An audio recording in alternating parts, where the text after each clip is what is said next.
السلام عليكم ورحمة الله وبركاته. مساكم الله بالخير يا الحبايب. والله عندنا أبيات مستعجلة طبعا لبعض المعلقين اللي يخش لي واتس، يعني أدي القصيدة في اليوتيوب وهذا يدخل واتس 4 أنفار أو 3 أنفار، المهم هم من يعني يسمون من وجاهة القوم، يعني ذو شأن. لكن أخي والله لو تكون عندك يعني فلوس يعني تسطح السماء، تمام، وما يصح إلا الصحيح. طبعا شوف أنا بقول لك شيء، يدخل لي هذاك واتس يقول يا أخي لو تروح لك داعية في مسجد، والثاني يقول لي لو تروح لك إيش اسمه تعمل لك شيء مدري إيش، والثالث يقول يا أخي أنت والله المشكلة يمطها يمين أنت ما تعرف. طيب أنا أدي القصيد أخي أنت شاعر، قل عندك أخطاء كيت وكيت وكيت، هذا الصح، هذا اللي يقولوه الناس. أنا والله لا أحقد على أحد ولا يعني ولا في بالي، لكن اللي يبغى يحطمك هو طبعا يرفعك.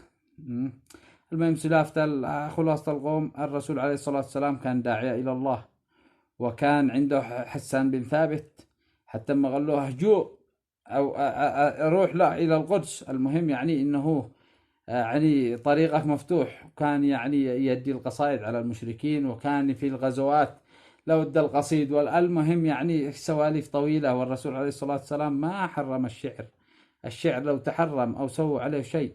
المهم خلاصة القوم يا الحبايب، بارك الله فيكم. يعني لازم ندي لهم أبيات يعني حسناوة، ندي لهم الأبيات لابد نديها، لكن المشكلة إيش؟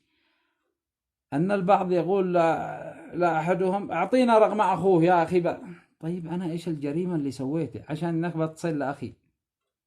أنا طبعا أخي الكبير أعتبروه والد لي بعد الوالد رحمه الله، لكن ندي القصيد إذا في غلط أو لا في يعني فيني شيء يضر في الدين أو يخل في الشرف، طبعا يعني إيش بك أنت وهو.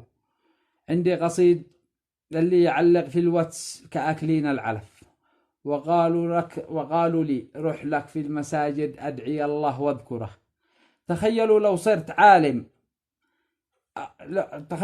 صرت عالم أو محدث في طرف أنهم لا يعملوا فيني أكثر من اللي صار، وهذه المشكلة. المنافقين سبوا الرسول وهو معصوم وكيف شاعر قد وقف. المنافقين سبوا الرسول وهو معصوم وكيف شاعر قد وقف، وأهل البواطل يأخذوها كاملة. يا صاحبي قلبي من التعليق نتف، والثعلب الماكر عالي منزله. الشعر عند البعض صار لملعون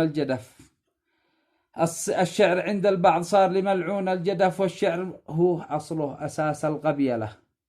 والشيخ والعاقل على باب القصيدة قد وقف، يترجى الشاعر والهاجس في حل المشكلة. والشيخ والعاقل على باب القصيدة قد وقف، يترجى الشاعر والهاجس حل المشكلة. إذا في دم أو صار مقتول من طرف جادوا القصيد وحلوا تلك المشكلة، وإذا في عرس أو جاء ضيوف أهل الشرف صار القصيد للنشامة كاملة. ذي كانوا في الشارع ومحسوبين طرف، اليوم في الغربة يقلد علينا دويلة. حمى على أهل التعاليق، وللأسف خانوا النشامة والرجال الباسلة. والقصد في الضحكة اللي تجينا من طرف غير طباعها أو قلبها علينا مهزلة. يشتوك تعمل مخيم في المقابر ولا يطلع لك خرف. يشتوك تعمل مخيم في المقابر ولا يطلع لك خرف، والنفس من كثر البواطل غافلة. يا صاحبي قلبي أقول لي رأيك في التعاليق عن هذول الخجف. النفس من كثر البواطل غافلة. لو كان شعري فيه شرك أو خرف برجم بهذه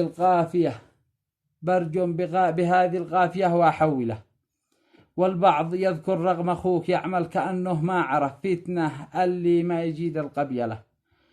ما نشتي نطول في القصيدة، هي النشامة والشرف.